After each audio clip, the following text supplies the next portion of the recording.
Hi, this is Pat Johnson, your sociology instructor. In this mini lecture, we're going to look at socialization through the life course. Many of my students think that socialization is something that occurs only in childhood.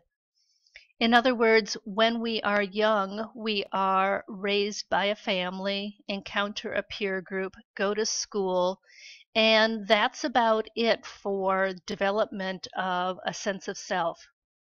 But socialization, those processes where we learn values, where we learn norms, where we develop a sense of self, and where we learn culture, occur throughout the whole lifespan. Socialization is a lifespan process. Socialization through the life course does, however, depend on culture. So in different cultures, there are rituals or rites of passage that occur that are very important processes for socialization in that culture. If you come from a Hispanic culture, you may have gone through a quinceanera, which is a rite of passage. If you are Jewish, you may have experienced a bar mitzvah or bat mitzvah as a rite of passage as part of your socialization. Certainly, as a college student, college, especially here in the United States, is a great source of socialization and a rite of passage in our society. Socialization has not occurred in the same manner from culture to culture or across the ages. Those time periods in our life are experienced very differently depending on the century that it occurred or the income of the country where a person is living.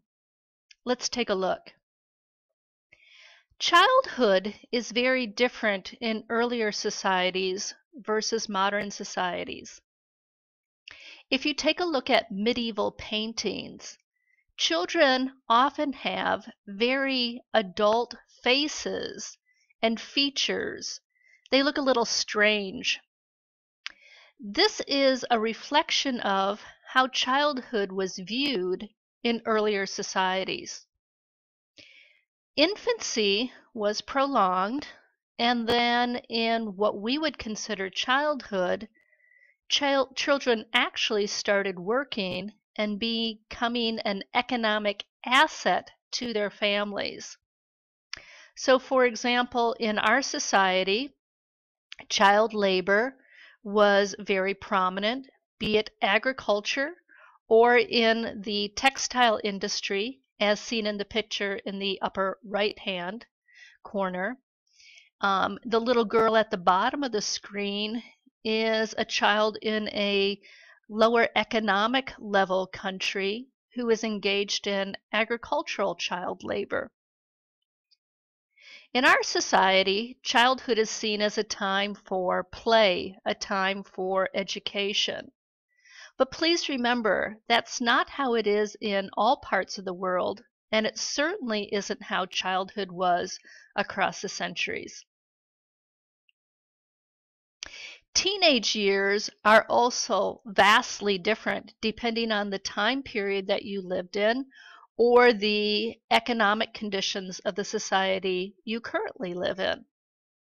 In early society, by the time you were in your middle to late teens, most people would be married, would be employed, would be working on their own, and starting a family on their own. Modern day American teenagers are often very surprised when they learn these facts because they don't think of teenage years as a time for adult responsibilities. But certainly, teenagers in American society are vastly different. Again, this is a time period of education and hanging out with friends. Maybe having a job, but certainly not usually a job that supports a family. There is often great dismissal of how teenagers in other societies or teenagers in centuries past live their lives. But in a sense, our modern concept of teenager doesn't always make the most sense. Here's why. In modern American culture, most teenagers are living lives that reflect the sexual norms of what previous societies would consider adulthood and married adulthood. But our modern American teenagers don't have the economic responsibilities. Therefore, it can create great tension between the teenager still living at home and their parents. They may behave in some aspects of their life in a very adult manner, but in other areas, such as work, such as where they live, they still act like somewhat of a child compared to other societies. Again, this can create great tension between the modern teenager and the parents because of these different values. Young Adulthood by Frank Furstenberg was indicated by 5 benchmarks. And so you can ask yourself, are these benchmarks that you have achieved? Or do you not think that these are benchmarks of adulthood? In my seated classes, we often talk about what makes an adult an adult. And although some of these are on the list that my students come up with, usually not all of them are. So Frank Furstenberg's 5 benchmarks of adulthood are leaving the home of one's parents, finishing school, getting married, having a child, and being financially independent. Certainly, young adults are leaving home at older ages than in times past. I was on my own, financially independent at the age of 17 going on 18. So as soon as I graduated from high school, I was financially independent, getting no help from my parents with money for college, no help from the government either. And so I was living on my own. I was financially independent. I certainly wasn't finished with my schooling, which, by the way, believe it or not, usually continues throughout a person's life. Not many people go to high school, go to college for 4 years, finish college, and then never go back to school. Often college takes a lot longer, and people return to school for either second careers or third careers, or for more additional training in the career that they have chosen. Getting married has also been considered a indicator of adulthood.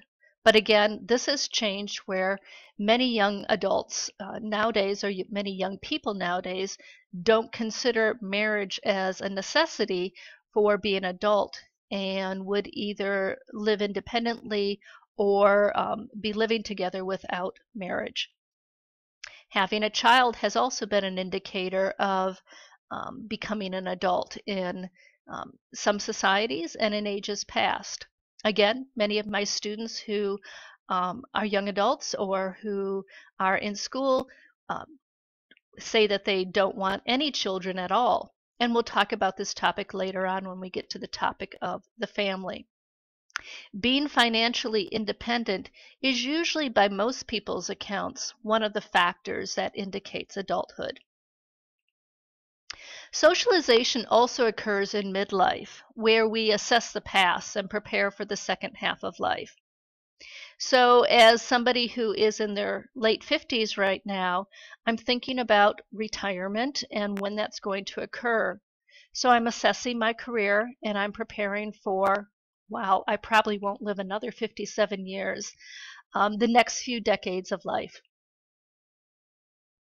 Socialization in later life. How old age has been viewed in different time periods and different societies varies greatly. In one of these 2 pictures, the child, maybe a grandchild, is showing great deference and respect to the older woman, possibly his grandmother.